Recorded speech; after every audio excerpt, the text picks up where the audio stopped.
మీకు నచ్చిన వ్యక్తి నాలాంటోడు చెప్పినా కానీ, లేదా ఒక కార్ల్ మార్క్స్ చెప్పినా కానీ, ఏ గొప్ప ఐడియాలజీ మీరు చెప్పినా కానీ, you put it to test.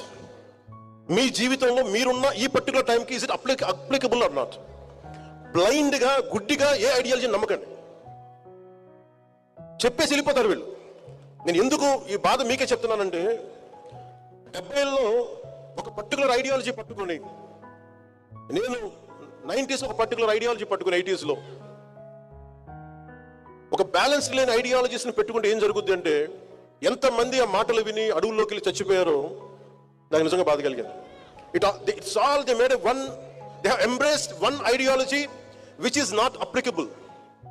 Practical results రావు. అందుకని యూనివర్సిటీస్లో విద్యార్థులు, నాయకులు ఉండొచ్చు, ఐడియాలజీస్ ఉండొచ్చు, పొలిటికల్ పార్టీ తాలూకు అఫిలియేటెడ్ గ్రూప్స్ ఉండొచ్చు. As each one of you make sure what ideology is it worth to be embraced. మీరు ముందు చూడాలి, ఒక తరం తర్వాత చూడాలి, 2 తరాల ముందు చూడాలి. So make sure what ideology you are embracing. You embrace an ideology which will uphold dharma. You embrace an ideology which holds constitutional values.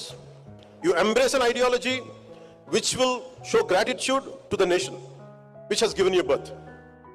Ivi edi fulfill kaagapoyina dantlo there is a shortage in that ideology, there is a shortfall. Andukani మీరు embrace చేసుకునేటప్పుడు ఐడియాలజీని చాలా మంది ప్రభావితం అయిపోతారు. మీరు చాలా ప్రభావితమైన వయసు ఇది. నా అలాంటి చెప్తే తక్కువ నమ్మేస్తారు. You have to put me for test. నేను 25 సంవత్సరాలు ఎందుకు ఉంటాను రాజకీయాలను చెప్తున్నానంటే, I like to be tested. నిలబడాలి కదా. ఒకరు వచ్చి చేతి రూపంలో వచ్చేసే కుదరదు. అట్లా నువ్వు నిలబడాలి, నలగాలి. నేను ఇదే మాటలు 2014లో చెప్పేవాడిని కాదు, 2025కి చెప్తున్నా.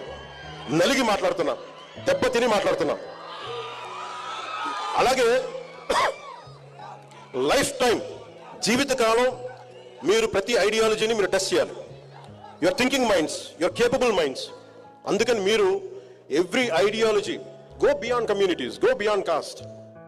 మన అన్ని సోషల్ నామ్స్ తీసేయలేం, కానీ when it comes to common minimum programme కింద you look out for humanity, look out for the well being of the nation, look for the integrity of society. ఇవన్నీ ఆలోచించి దాంతోపాటు మీరు బంగారు భవిష్యత్తు మీకు ఉండాలి మనస్ఫూర్తిగా.